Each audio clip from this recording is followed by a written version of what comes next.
The gutters on your house are probably full right now, and you already know what comes next. Wait until water is pouring over the side during a rainstorm. Drag out the ladder, climb up, scoop a handful of wet decomposing leaves out of the channel, flush it with a hose, come back down, put the ladder away, and do the exact same thing 6 months later. Every year. For as long as you own the house. Meanwhile, in Japan, the average home has gutters that run clear through every storm, every autumn, with pine needles coming down and maple seeds helicoptering off the neighbor's tree, and nobody climbing anything to deal with it. The reason is not a product. It is a way of thinking about water that Japanese builders and homeowners have practiced for several centuries, and it applies just as well to a split level in Ohio or a ranch house in Arizona as it does to a farmhouse in Niigata. In Japan, there is a principle called MIZU no NAGARE, which translates roughly as the flow of water. Japanese architecture takes this seriously at every scale. The wide overhanging eaves on traditional Japanese buildings, sometimes extending 2 or 3 feet beyond the wall, were not put there for decoration. They were put there because a Japanese carpenter understood that water given a clear, unobstructed path from the roof to the ground does not pool, does not rot, and does not destroy. Keeping that path clear is not a twice-yearly emergency. It is a small, regular habit that the average Japanese homeowner would consider completely ordinary. Apply that idea to gutters, and the whole picture shifts. Of course, thinking differently only helps going forward. If you are watching this, your gutters are probably packed right now, and those need dealing with before any prevention can start. So we are going to split this into 2 parts. First, how to clear what is already in there without getting on a ladder. Then, how to set things up so the clearing becomes either minimal or unnecessary. Quick, before we go further, let me know in the comments what your gutters are clogged with right now.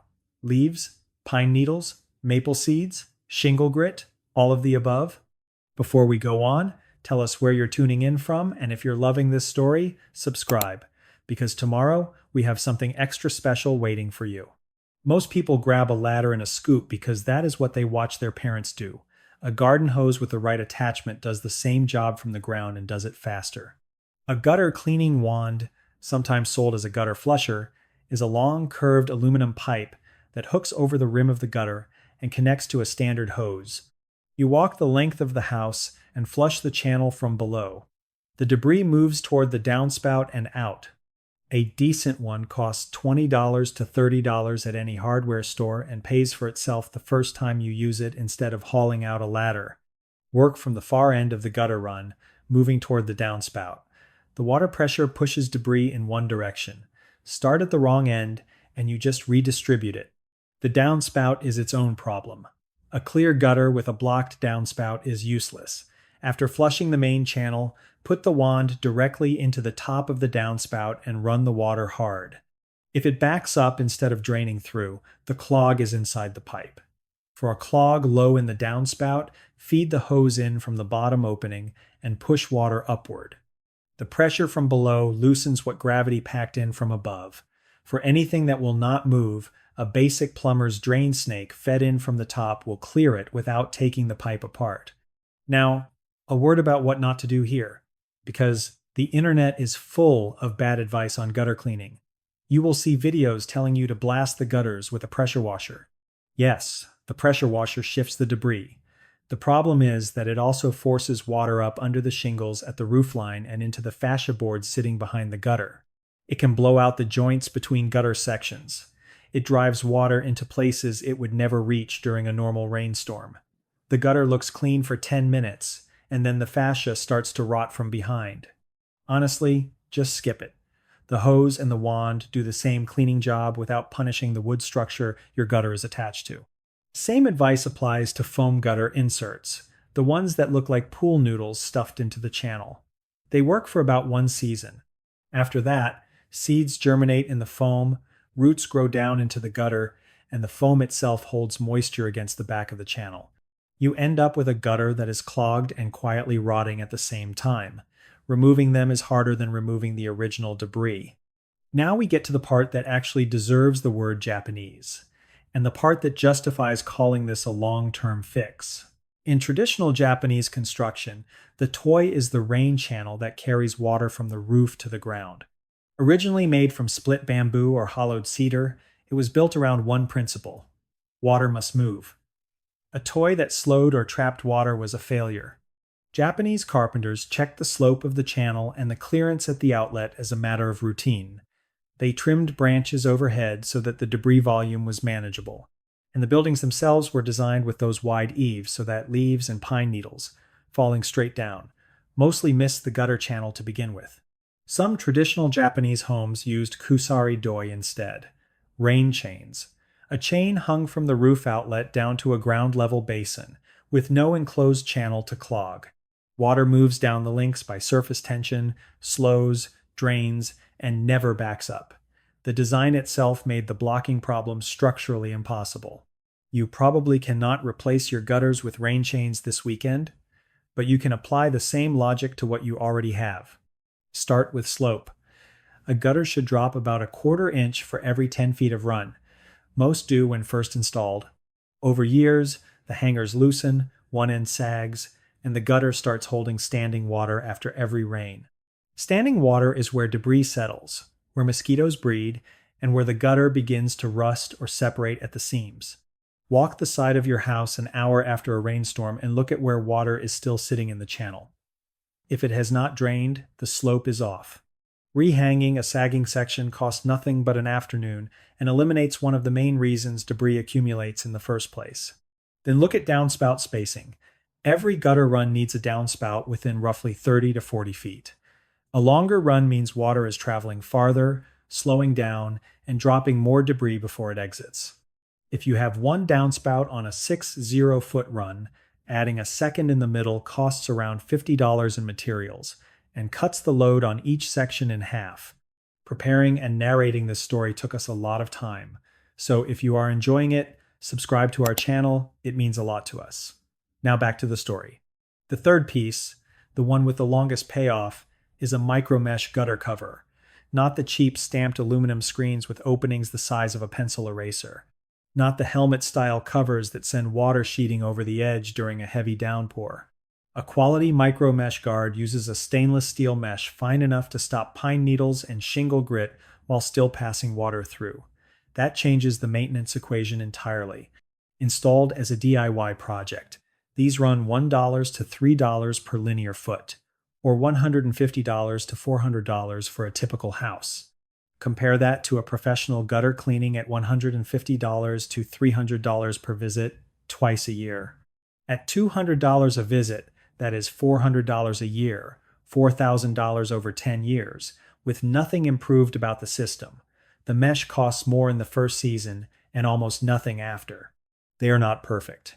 In a very heavy storm, water can briefly spill over the edge before the mesh can pass it through. In the first autumn after installation, you may see a few needles resting on top of the mesh. A 3-0 second pass with a hose from below sends them off. Debris that lands on a curved surface dries and blows away. What cannot get through the mesh cannot pack into the channel behind it. There is one piece of timing worth mentioning, because most people ignore it and then wonder why their gutters fill up every year no matter what they do.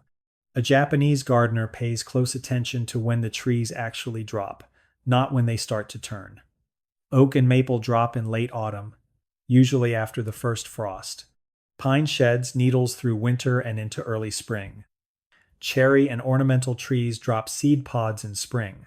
Clean the gutters after the last leaves fall, not before. If you go up in early October because the leaves are starting to change, you will be going up again in November because the main drop has not happened yet.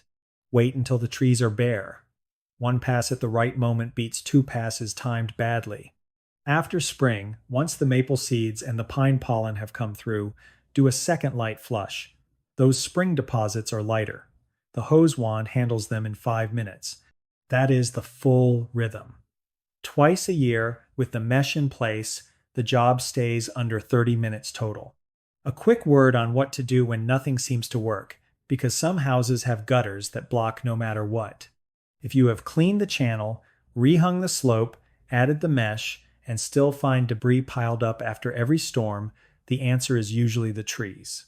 A silver maple directly overhead, a pine branch extending over the roofline, a neighbor's oak dropping straight into your channel.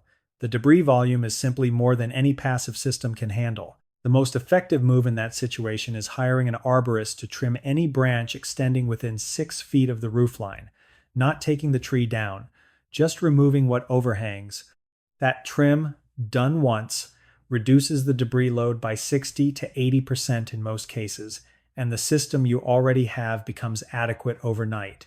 That is the deepest version of the Japanese principle at work. Address the source, not the symptom. Let us talk costs. The gutter wand, $25. A tube of gutter sealant for any loose joints you find while you are working, $8. Micro mesh gutter guards for an average house, $200 to $400 one time. A drain snake if the downspouts are badly blocked, $20. The whole setup, done properly, runs under $450. The annual upkeep after that is nearly zero. Just 0-minute sessions with the hose.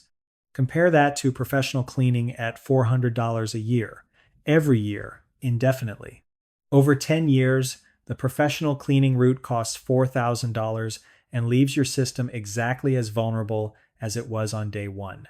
The Japanese approach costs more in the first season and less every season after. Here is a practical routine you can start this month. This weekend, buy the gutter wand and flush every run from the far end toward the downspout. Clear any blocked downspouts from the bottom upward. Walk the gutters after a rain to check the slope. Rehang any sections that are holding water.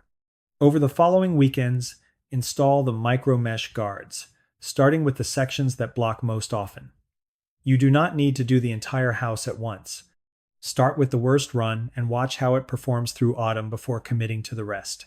From that point, twice a year, one flush in late autumn after the trees are bare, one light pass in late spring. The whole maintenance session stays under half an hour. The deeper idea here is not really about gutters or mesh or the angle of a hose.